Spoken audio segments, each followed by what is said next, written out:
Welcome back, everyone. We are continuing our Caesar cities. We have Caesar and Gaul making waves. Glad you're here with me. This is what we do. We react to history. Let's jump right into it, shall we? Over the winter of 57 and 56 BCE, Caesar had a decision to make. He was almost halfway through his 5-year term as the governor of Cisalpine Gaul, Transalpine Gaul, and Illyricum. If he had any post-governorship ambitions, he had to start making plans now. He could go back to the Senate and assume his place as a leader in the reform faction, but that wasn't nearly as exciting as being at the head of an army. Plus, throughout Caesar's life, we get hints that he didn't love the Senate. Remember, during his year as consul, he did everything in his power to cut the Senate out of the legislative process. He could run for consul again, but legally, there had to be a 10-year gap between consulships, and dang. It makes sense, but dang. The Senate wasn't likely to grant an exemption in his case. No. That put his next eligibility at 49 BCE at the earliest. Caesar sent for his triumvirs, his not-so-secret political allies, Pompey and Crassus. The three men met in a town called Lucca in Cisalpine Gaul. This meeting, which is known to history as the Lucca Conference, has become the stuff of legend. Later writers would claim that hundreds of senators accompanied Pompey and Crassus on this pilgrimage, but this is probably a later invention. When the three men met, Caesar had a proposal waiting for them. First, he wanted Pompey and Crassus to both run for consul. It was winter now, elections were usually held in the late summer, and if they were successful, they would assume office the following January. Second, once they were in office, Caesar wanted them to put forward legislation extending his term as governor. He was midway through a 5-year term now, and he wanted another 5 years added onto that. So he can parlay into his next consulship. At the end of 10 years as governor, he would be eligible for another term as consul. True. Third, he wanted Pompey and Crassus to secure for themselves, with the support of Caesar's allies back in Rome, powerful governorships of their own. They agreed that Pompey would get both of the Spanish provinces, and Crassus would get the prestigious province of Syria. Wow. With all three triumvirs in charge of powerful provinces, they would each be able to focus on their own affairs and stay out of each other's hair. See, there were rumors circulating at the time that Crassus was secretly offering financial support to Clodius back in Rome. On paper, Clodius was an ally of Caesar's, but in reality, the man was out of control. Remember, Clodius had indirectly come into conflict with Pompey over the issue of Cicero's banishment. Yep. If this rumor was true and Crassus was financing this conflict, there is a huge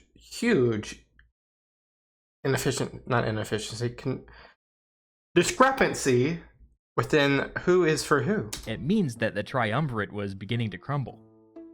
The three men agreed to this plan, and Pompey and Crassus returned home. The triumvirate wasn't just held together by political necessity, but also by a bunch of small personal connections. For instance, Crassus's son, Publius Crassus, was serving under Caesar in Gaul. Publius was probably in his late 20s, and too young for a command. But after the conference of Lucca, Caesar began to ignore convention and unofficially put him in charge of a legion anyway. This was probably done as a favor to old man Crassus. For the coming year, Caesar sent the young Crassus and his one legion deep into northwestern Gaul to secure. That's very risky, unless you for sure know that. For sure, you know that there's no chance that they get destroyed, given what we've seen in terms of the numbers of the Germanic and Gallic tribes that have gone against Caesar. They're in the tens of thousands, and this is only 5,000. Secure some tacit support from the tribes in the region, with a non-violent show of force. Okay. He also sent another legion, under the command of a legate named Galba, to the Alps.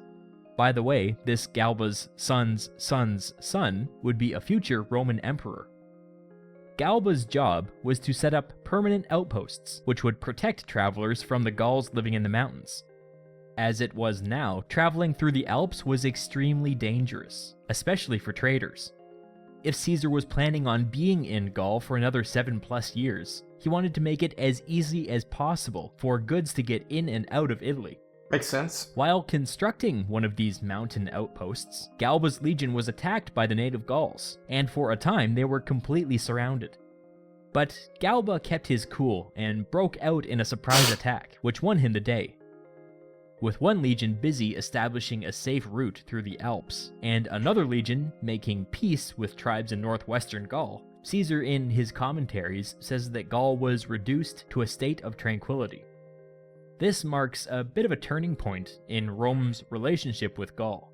Caesar was no longer simply reacting to events. He was being proactive here, and he was setting up stuff for commerce and policing at the same time. This is easily becoming more annexed towards Rome as the days go by. He was behaving as if Rome was there to stay, permanently. But Gaul's tranquility couldn't last forever. In northwestern Gaul, the young Crassus had established diplomatic relations with many of the tribes in the region, and accepted hostages from them as a sign of good faith. The hostages weren't kept in cages or anything, they just lived with the Romans, and were used as collateral if anything weird happened. This was normal practice in the ancient world, especially when a powerful state bumped up against a weak one. Some of these hostages were from a tribe called the Veneti. The young Crassus later sent diplomats to the Veneti to negotiate the purchase of some grain. When they arrived, the Veneti arrested the diplomats, and took them as hostages of their own. Who knows why they did this? They may have seen it as a fair exchange for the hostages taken by Rome. They may have been annoyed with the Romans for showing up and acting like they owned the place. It could have been a simple misunderstanding. It's not going to go down well, though. Either way, I think it's pretty clear that this was a minor diplomatic incident. But when Caesar got word of this, he chose to interpret the act as a formal declaration of war, and a full-blown Gallic uprising. I mean, it's a power struggle. It makes sense one way, but it won't make sense the other way. There's a double standard when it comes to this. So, yeah. He immediately ordered a fleet of ships built on a river that led to the Atlantic Ocean, and mobilized his entire army. He sent a message to the young Crassus, telling him to move south and continue establishing contact with the tribes there. With that done, he ordered 3 fresh legions to northwestern Gaul to stop any neighboring tribes from aligning themselves with the Veneti. Then he instructed Labienus to go with 1 legion to the newly pacified Belgae territory, just in case they took this opportunity to try something. Okay, so there is a lot of reactiveness happening right here. They are basically setting a perimeter in Gaul. This left Caesar with 3 legions for himself. Yep. He told his river fleet to start moving toward the Atlantic Ocean whenever they were ready, and marched off. He would deal with the Veneti personally. The Veneti specialized in sea trade, so when they heard that there was a bunch of angry Romans coming their way, their first instinct was to load everybody onto their giant sailing ships and get out of there. They watched from just offshore as Caesar came across their abandoned villages and systematically burned them to the ground. Dang. What the Veneti didn't expect was for a Roman fleet to appear seemingly out of nowhere. Oh no. Roman ships were tiny things with oars, designed for going back and forth across the Mediterranean. Yeah. While the Veneti ships were these monsters with giant sails, designed for long-distance travel in the Atlantic Ocean. That's really cool. That is really cool. The Atlantic Ocean. Like, how far west did they go? Did they get to the Americas? That is insane. Let's just think about, like, where do they go? The Roman ships attacked, but they quickly discovered that the Veneti ships were too sturdy to ram and too tall to board normally. But they were able to figure out that they could pull up alongside them and pull down the Veneti rigging with big hooks on poles, preventing them from sailing away. After that, it was only a matter of time before the Romans figured out how to climb onto the Veneti ships. Caesar's army watched from the shore as the Romans destroyed the Veneti fleet. Did they not even try to fight back? I mean, this is horrendous, like, for them. The surviving Veneti surrendered to Caesar unconditionally. He had their entire ruling council put to death, and everybody else he sold into slavery. Jeez. This was an unthinkably this is tyrannical. harsh punishment for something so small. Yeah. This caused an uprising by some of the neighboring tribes, but these were put down by the 3 legions stationed nearby. Expected. Try to notice the subtle change that had taken place here. Caesar isn't positioning his legions as if he's a general marching through enemy territory. He's moved in. He's enforcing the peace.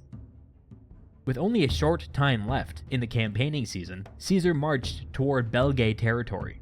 There had been a small uprising there as well, which Labienus had successfully put down. The thing that still bothered Caesar was that there were 2 tribes around modern Calais that he said never formally made peace with him after he subdued the Belgae. In Caesar's mind, they were still at war. This is a pretty weak excuse to march all the way across Gaul. I wouldn't use the word weak excuse. I would say it would definitely be, I mean, if they've never formally, and the communication channels and how everything, I mean, they might actually believe that they're at war. So give them the benefit of the doubt on that one. Even if it was true, these people did literally nothing to provoke him. When Caesar arrived, these villages were abandoned as well. They must have heard what happened to the Veneti. The Romans set up their camp in a forested area, and all of a sudden, without warning, they were attacked. The Roman infantry didn't even have time to assemble, and just got into random groups, and formed a line of defense as fast as they could. They took heavy losses, but they held, and it's a small miracle that they weren't completely overrun. The Gauls fell back, and the Romans gave chase into the woods. Caesar notes that in the woods, his men suffered even heavier losses. This implies that the Romans may have been led into further ambushes, but Caesar glosses over this. In the days that followed, Caesar turned this temporary camp into a permanent one by clear-cutting the trees surrounding the camp for visibility, and having additional walls built for defense. With Caesar finally satisfied that his boot was firmly on Gaul's neck, he turned his army around and marched south for the winter. He had big plans, but they wouldn't bear fruit until next year. Okay, interesting. So now... bear fruit and having addition to Caesar Gaul. Let's get like a look of here. He's moved in. Okay, so basically now, as you guys can see, it has become occupied. This is an occupation now of Gaul. Now, there's probably tons of people within this negative white space in Gaul, not modern day France, that are not more or less, they're moderates. They're not trying to be radical and go against this. They're not trying to be overly nationalist towards their tribe. They're probably just, living off the land and living. But there are some people who do not like this encroachment, and they've lived this way for probably a few hundred or a few thousand years. A lot of these are migration tribes at the same time. They don't like how, this Roman tyrannical force is coming in. They probably all see it through one lens versus a governorship. They probably see it as the invaders, the occupiers, the infidels, the Romans. So it seems now that Caesar has ambition to really, it feels like this is more or less for his country versus for his own. It feels like that he's trying to use this as a leverage point for his future consulship / governorship extensions. So that's what how I view it. I think that he's using this basically as a show of force that he can continue to do what he's been doing so far. I don't see how Gaul puts up a fight. Germanic tribes could possibly dwindle together some support, but it is not looking good for Gaul in terms of independence. Not at all. I appreciate you guys watching with me. This was fun. Make sure you hit that subscribe button. Peace out. Bye-bye.